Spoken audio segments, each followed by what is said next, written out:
Dandadan is back once again with a new episode. Yes, the hottest anime of the last 2 years is back once again with a new episode, with what might be the most ridiculous and insane episode to date. Hello everyone, I'm Finn. Welcome back to finnfilms. Join me once again for Dandadan in a nutshell, this time with Season 2, Episode 6. An episode where there is an absolute insane epic as hell glam rock concert, Ira does her makeup, and Momo works at a maid cafe? So last time on Dandadan, the group attempted to deal with Gigi being possessed by the mountain spirit, the Evil Eye. While the group were unable to exorcise this spirit, Gigi was once again able to walk around the house normally. However, they discovered that just a single splash of cold water would cause Gigi to transform into this vengeful yokai once again. And in order to counteract this, they had to keep hot water on them at all times to turn him back, as cold water would turn him into the Evil Eye and hot water is the thing that turned him back. Our little group of friends all staying at Momo's house together in order to help keep everyone safe and keep Gigi from transforming, as the group all attempt to get along together in some hilarious scenes. Episode 5 ending as a drop of soy sauce gets on Gigi as they are eating, as he explosively transforms back into Evil Eye. Episode 6 picks up here as the group frantically try to get hot water on Gigi to turn him back, but not before the house gets absolutely smashed to pieces. Suddenly though, a strange Omega glam group of rock stars show up at the family's front door. This being revealed to be the group known as Hayasii, the group that Grandma had sent for in order to help aid in the exorcism, a badass over-the-top rock band who rock so fucking hard their sound managed to penetrate the spirit realm and are able to help aid in exorcisms. As we watch the band set up their stage, hooking in their equipment as they begin to rock out. Now, this might be one of the most absolutely insane scenes that I've seen from, I think, maybe any anime ever, which makes it pretty on brand for an anime like Dandadan. This really actually saying something, as Dandadan is one of the most unhinged, insane, random as hell, over-the-top anime that I can remember in some time. As we watch this glam metal Japanese rock band begin their explosive performance, the group rocking out, headbanging as they listen along. Grandma headbanging as well as she continues her exorcism ritual on Gigi. Again, these scenes are absolutely amazing and stunning, and I think that this scene as a whole really encompasses everything that makes Dandadan such a unique anime. Again, it's absolutely insane and over the top as fuck, while having all of these hilarious little moments of comedy and character interaction that kind of all take place in the background. Meanwhile, the entire time we see Gigi getting exorcised. The animations are absolutely beautiful and stunning, and the music, goddamn dude, does the music freaking slap. Legit, if I was trying to, explain Dandadan to someone, explain just how over-the-top and insane this anime was, and really just how ridiculous it is, I would probably show them this episode and this scene specifically with absolutely zero context, as I think that this scene specifically really captures, everything that I personally love about this anime. Back to the episode, the exorcism is going really well. In fact, too well, as Gigi screams out for them to stop. As deep down inside, Gigi does not want the Evil Eye to be destroyed. As if we remember, Gigi, because of his massive heart and just overall the fact that he's a good-ass guy, felt sorry for the Evil Eye and promised that he would play with him and be his friend. As at the end of the day, this yokai spirit is just a sad, lonely little boy that has been corrupted. Gigi wanting to be able to bond with him. And just like that, Grandma grants his wish, canceling the exorcism and the glam rock concert. In order to allow Gigi to keep the Evil Eye inside of him, Momo and Okurum vow to get stronger, to keep the spirit under control and keep Gigi from going insane. Gigi now having to go through intense spiritual training if he is going to allow this yokai to stay inside of him. This outcome, I think, was pretty obvious, even without, having read the manga or, knowing spoilers. It seemed pretty obvious that they were setting up Gigi to be the newest member of the group with, supernatural powers. As right now, he is the only member of the group without any kind of spirit or supernatural powers, so it really seemed kind of obvious that ultimately he was going to learn to try to control the spirit of the Evil Eye to use this transformation to help the group in all of their supernatural escapades that they go on. As Grandma says, if Gigi becomes strong enough, he can learn to control his powers and he will be able to keep the Evil Eye at bay all by himself. The group then settle back into their adorable little kooky family life together, the house still in absolute tatters as they all try to sleep in the cold. Gigi feeling bad that all of this happened because of him. as Okarun explains that he doesn't need to apologize. This is what families do for each other, and that when Okarun was first possessed by Turbo Granny, he came to the Hayasii family for help.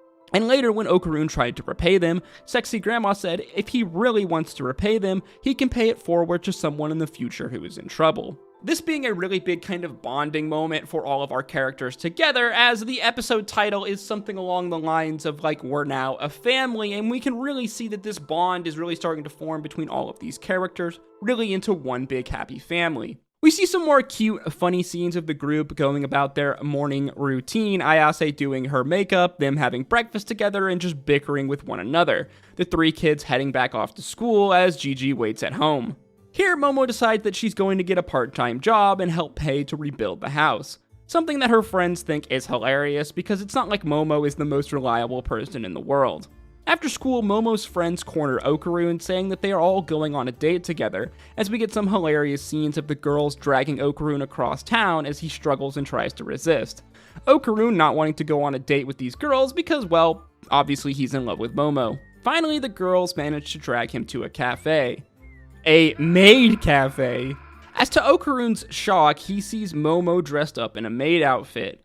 Momo blushing in panic and embarrassment, as this is the part-time job that Momo signed up for. Her friends, knowing this, dragged Okarun here to see her in one of the funniest and most ridiculous scenes of Dandadan so far, as episode 6 comes to an end.